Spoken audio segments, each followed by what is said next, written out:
వారు కొంతమంది మతం మారారని ఇవన్నీ జరిగాయి. కానీ వాళ్ళందరూ కూడా హిందువులే కదా. ఖచ్చితంగా బ్రహ్మనాయుడు గారు ఇప్పుడు అదే మీకు చెప్తున్నా. ఇప్పుడు వాళ్ళందరూ కూడా హిందువులే ఆ రకంగా అక్కడ ఉంటున్నారు. గతం నుంచి కూడా అక్కడ గుంతెలమ్మ పండుగలు జరుగుతున్న సందర్భాన్ని కూడా అక్కడ ఉన్న ఎస్సీలు కూడా చెబుతున్నారు. కానీ ఇక్కడ రామాలయం అనేది లేదు అనేది మీరు తెలుసుకోవాల్సిన విషయం. రాముడి విగ్రహాన్ని ఈ మధ్య కాలంలోనే, నాకు తెలిసినంత వరకు, నాకున్న సమాచారం వరకు ఈ మధ్య కాలంలోనే పెట్టినట్లుగా చెబుతున్నారు. అక్కడ రాముడి విగ్రహాన్ని పెట్టి ఈ రకంగా రకరకాల ఇష్యూస్ ని మొబిలైజ్ చేసుకుంటూ వచ్చారు. ఎందుకంటే అక్కడ ఉన్న కొంతమంది వైశ్యులు ఉన్నారంటండి. ఆ వైశ్యాస్ రాముడి విగ్రహం కూడా పెట్టి పూజలు చేయడం మొదలు పెట్టారు. ఇప్పటి వరకు దళితుడి పేరు మీద ఉన్న కరెంటు కనెక్షన్ కూడా దాన్ని ఒక ఓసీ పేరు మీదకి మార్చి ఇప్పుడు ఈ రకంగా రకరకాల గొడవలు సృష్టించే ప్రయత్నాలు జరుగుతున్నాయని చెప్పి చెబుతున్నారు. వాస్తవంగా రఘురామకృష్ణరాజు గారు చాలా రామాలయాలు ఉంటాయి. శ్రీరామనవమి రోజున ఆయన కాన్స్టిట్యున్సీలో నాకు తెలిసి 40-50 గ్రామాలు ఉంటాయి. ఆ 40-50 గ్రామాల్లో చాలా రామాలయాలు ఉంటాయి. చాలా రామాలయాలకు వెళ్ళి ఆయన పూజ చేయొచ్చు.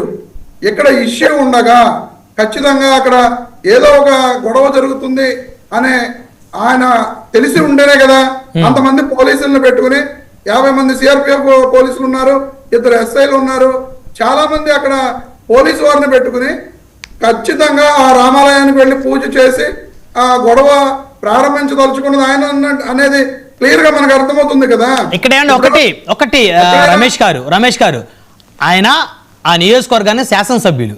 సో ఆ నియోజకవర్గాన్ని శాసనసభ్యులు ఆ గ్రామం పోకూడదు ఏమైనా రూల్ ఉందా సార్? ఇప్పుడు ఒక నియోజకవర్గానికి శాసనసభ్యుడు శాంతి భద్రతలకు ఇబ్బంది వస్తుంది అని ఆయన ఇప్పుడు ఈ రోజు ఇంటెలిజెన్స్ వస్తుంది, ఆయన ఉపసభాపతి పొజిషన్ లో ఉన్నారు, శాంతి భద్రతలకు ఇబ్బంది వస్తుంది అన్నప్పుడు అక్కడికి వెళ్లకుండా సంయమనం పాటించి ఉంటే ఈ రోజున ఇలా కొట్టుకోవడాలు, ఆయన మీద దాడి జరిగిందనే గొడవలు, ఇంతమందిని అరెస్టులు చేసుకోవడాలు, ఈ రకంగా మతాల మధ్య వైషమ్యాలు ఇవన్నీ రావు కదండి. ఎంతో కొంత రఘురామకృష్ణరాజు గారు సంయమనం పాటించవలసిన అవసరం ఉన్నది. కానీ ఆయన సంయమనం పాటించకుండా ఖచ్చితంగా నేను అక్కడికి వెళ్ళాలని చెప్పి పోలీస్ ఫోర్స్ తోటి వెళ్ళారు. వెళ్ళిన తర్వాత అక్కడ రకరకాలుగా మీకు తెలియదు ఏముంది, ఖచ్చితంగా అటు వర్గం వాళ్ళు ఇటు వర్గం వాళ్ళు ఖచ్చితంగా ఉంటారు. ఉన్నప్పుడు రకరకాల మాటలు వాళ్ళు కేకలు వేస్తారు, వీళ్ళు కేకలు వేస్తారు. ఈ కేకల్లో ఎవరో ఒకరు ఆవేశపరులు ఉంటారు. ఈ ఆవేశపరులు ఏదో ఒకటి చేయడం ఖచ్చితంగా జరుగుతుంది. కానీ ఇక్కడ దాడి చేయడం తప్పు కదా. అక్కడ అన్యాయంగా అక్కడ లోకల్ గా ఉన్నటువంటి జనసేన నాయకులు ఆయన మీద దాడి చేయబోతా ఉంటే అడ్డుపోతే వారిని ఒక జనసేన నాయకుడికి తలలో మేకుతో గుచ్చేశారంట. ఇది తప్పు కదా సార్? ఇప్పుడు అక్కడ చాలా మంది ఉన్నారు. అసలు ఏ సంఘటన జరిగినా ఇప్పుడు సెల్ ఫోన్ అనేది ప్రతి ఒక్కళ్ళు కూడా వీడియోలు తీసుకోవడంలో చాలా నిన్న బస్సు సంఘటన జరిగినప్పుడు కూడా ఒక పాప చెబుతుంది, చాలా మందిని మేము అడిచాం, అందరూ కూడా వీడియోలు తీస్తున్నారు, ఇక్కడ నిలబడిపోయారు తప్ప ఎవరు సహాయం చేయడానికి కూడా రాలేదు అని చెప్పి. ఇక్కడ ఈ సంఘటనలో దాడి చేసినట్లుగా ఒక్క వీడియో కూడా ఏంటంటే రఘురామకృష్ణరాజు గారిని తీసుకెళ్తున్న వీడియోలు కనపడుతున్నాయి తప్ప ఎవరిని కూడా దాడి చేస్తున్న వీడియోలు క్లియర్ గా ఎక్కడా కూడా మనం చూసిన దాఖలాలు లేవు. ఇప్పుడు తప్పెవరిదంటారు? ఫైనల్ గా తప్పెవరిదంటారు?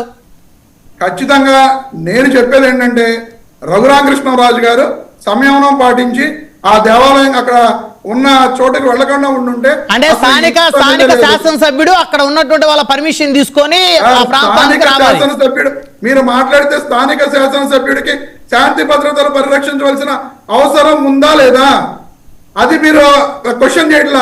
రమేష్ గారు అలా కాదు, ఆయన ఏమైనా ఇతర రాష్ట్రాల నుంచి వచ్చాడా?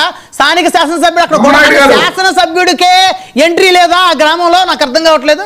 బ్రహ్మనాయుడు గారు అక్కడ ఇష్యూ ఉంది, ఇక్కడ ఇది అంటే ఆ ఇష్యూ లోకల్ ఎమ్మెల్యే వెళ్తే ఆయన మీద దాడి జరిగే పరిస్థితి ఉంది అక్కడ.